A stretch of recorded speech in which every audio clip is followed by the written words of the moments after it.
Hey guys, this is Jason Senti for BlueFirePoker.com. Today I'm going to be bringing you another live video. Haven't done one in a while, and based on the, way the first few live videos I've done have been received, I decided I was going to kind of work these into the rotation. So today I'm going to be doing live commentary on 4 tables of 1-2 no limit. I will kind of have to just dive right in without a lot of introduction here, simply because it's live, and I am have to be able to make comments in the play. So I'll do my best to bring up history. You could see that from this number here, I've only played 10 hands, really, roughly, at each table, fewer on some of the others. But there's already been a little bit of history, of course. A few things have happened. So this hand, right down here, I just opened Queen 3 diamonds on the button to my standard 2.5x, and c-bet a flop with an open-ender on a low board, unlikely to hit him. He check-called relatively quickly. Here, I'll just bring this up really quick. When he check-calls, I think, most ace-highs, your ace-10 off, ace-8 suited or whatever he could be calling from the blinds, will peel here, along with, pocket pairs like 7s, 6s, probably not any sort of 5-4 hands, maybe like a 5-6 if he has it in his range, 5-6 suited, that kind of thing. I think it's a pretty reasonable spot to double barrel with equity. The king's a scare card. Some opponents, I'm not saying this guy's one of them, some might actually end up folding something like pocket 7s or something in that spot, even though I don't necessarily think it's all that good. It might happen. Any case, pretty standard double barrel with equity. Top right, called pre-flop here with ace-9 hearts, called the flop. Now that I've picked up the flush draw, and I'm chopping with all aces except ace-queen, ace-king, and ace-6, I'm definitely going to bet on this turn. Picked up the nut flush draw. A lot of times when he folds, he has nothing here, but I get to start a pretty good double barrel against his ace-x hands. One, with added equity, and two, when he check calls a turn, it's almost always a chop at worst for me. So it puts me in a really good situation to be able to take down the whole pot when I, am entitled to a little over half of it when you count my draw in there. So I think a very, very clear spot to bet, and probably can get away with it if I'm check raised. Honestly, if I'm check raised, it's just a really, really weird way for him to play any sort of made hand. So I, have to make a decision, and we'd think about it depending on sizing, some things like that. We'd make a decision. Sometimes you just got to play poker, right? I definitely think betting here is by far the best play. Sorry, I have to make sure I get off waiting lists. Also, hopefully I'm not too slow with all this. This is, you guys are witnessing the first time I've played poker since the World Series of Poker main event. I did play a tiny bit of free poker for like some interview where I was like one tabling. That doesn't really count. This really is the first time I've sat down and played any semblance of a session. So hopefully I remember how to play online poker and can give commentary well while still running through all this. A little bit about the history at the tables. And sorry, by the way, or I'll mention really quickly, some of you guys might not like how quickly I run through everything when I'm doing live commentary. Some of you guys really like it, from what I've heard. You may feel that sometimes I, explain things more than you want to hear. Pretty much that's all based on just whatever skill level you're at, or how much in-depth analysis you want to hear about any given situation. And everybody's going to be different. And so that's why, I go ahead and do several different types of videos so we can, do our best to satisfy everybody. So I will be going through things quickly just because it's really my only option here. And hopefully you guys are okay with that. So a little bit about the history. Bottom right, I accidentally opened to 50 on the button. We'll finish this here. I'm actually just going to fold right now. It certainly is a reasonable spot to go ahead and 4-bet. I wouldn't float all that often. I'm going to open this guy small blind versus big blind for a second time out of 2 opportunities. So I really am probably going to have a pretty strong range when I do it. And I think ace-8's really, kind of right at the bottom of that range. I'm going to make this a little more than 3x, just because he, is open min raising. And I will just flat here in the top right, 2 min raise with ace-10, and go ahead and play post-flop poker after that.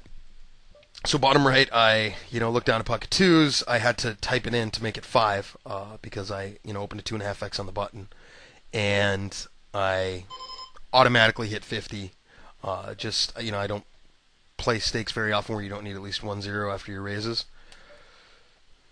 I mean, this would be a spot where you can make some plays on some flops with the backdoor flush draw. You can just do some standard floating. He overbet. I really have no idea what that means. I just think it makes it a pretty easy fold anyway. And, we'll try and pay attention to his overbetting tendencies in the future, at least how often he's doing it. But the first time when it's already a marginal type spot, it's worth just going ahead and folding. I'm going to take a really quick look to see how often I see that this guy's stats over the first 60 hands are pretty loose. So I decided to take a look at, how loose they appear to be when he's opening under the gun. Granted, small sample. But according to the stats I have here, we have him at 0% out of 7 attempts, but 30% from middle position and then very high from late position. Honestly, I thought I saw 30% from early position. It's just one of those tiny little extra things that you can use to decide whether or not it's a spot to just put in a 3-bet bluff. And you can adjust your frequencies with that, and it's a good way to deal with it. Excuse me. So, any case, I'm actually going to flat here. I know he's short, and it's pretty thin, but he's obviously a pretty weak player. When there's a cold 4-bet jam, this is a really easy fold. But I actually would not have made that play if I had read the stats correctly, although I don't think it's that big of a deal. But if you're going to adjust your frequencies in some way, you may as well do it with a little bit of extra information, right? I've discussed that in the past. So I accidentally opened a 50 on the button with pocket deuces. We were 3-handed at the time. For what it's worth, I helped start a few of these tables, so they probably aren't the best tables for 1-2 no limit. I didn't want to sit on winning lists forever and that kind of thing. So this guy here, the reason I floated with kick 9 suit, it's a reasonable hand. It's not great against an early position opening range, but this guy seems pretty obviously to be a weak player by his open size, stack size, picture of his dog, that kind of stuff. So I decide that I can get away with messing around here. I'm playing a little looser. If there were short stacks in the blinds or guys that I were pretty sure were going to be squeezing super light, I'd maybe do it differently, but almost nobody should be squeezing super light with this guy's stack size, so that wasn't all that big of a concern. Here, I raise the flop. The texture isn't great for it necessarily. It's just one of these spots where it's very possible this guy's just opening super wide, and when he bets that small, he's going to be giving it up. A lot of weak players just have that kind of information leak in their game, where they bet smaller as kind of a blocking bet, and would fold to a raise. Considering I had a gutter and a backdoor flush draw and an overcard, I was not going to fold, but I against him when he bet that small and I really can make a really cheap bluff, I thought it was worth just bluffing the flop there. Now that clubs came in, 9-10 came in, I don't expect him to fold a jack. I'm just going to give up with my king 9 and be fine. I needed a jack. Okay, going to call the 3-bet with ace queen. In certain dynamics, you certainly can just get ace queen in pre-flop. But here, it's an early position raise versus a blind re-raise, and I don't know really much about the guy. He snap checks on this flop. I don't really know what it means.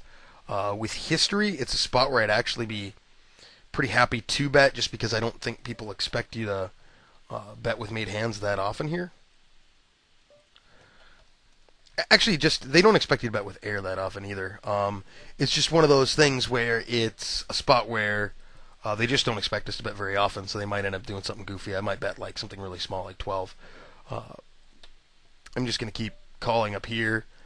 This raise, I'm just going to flat with my top pair, the jack of clubs. I don't have any reason to believe this guy's nuts. He hasn't raised any flops at this point. Wow, this guy is just firing away. But in any case, I don't really think getting it in here is all that good. Your best case scenario, you're getting it in against like an ace 5 with the ace of clubs or ace 9 or whatever on the flop. And when you call, you just have to, play more poker post flop. And I'll definitely check the river. There actually might be merit to betting to make it look like a bluff with a bear club, although I don't know how often. I'm just calling there. This spot, not many draws missed, and he has bet 3 times, and I don't know a thing about him. Sorry, it's going to take a second to do some thinking here.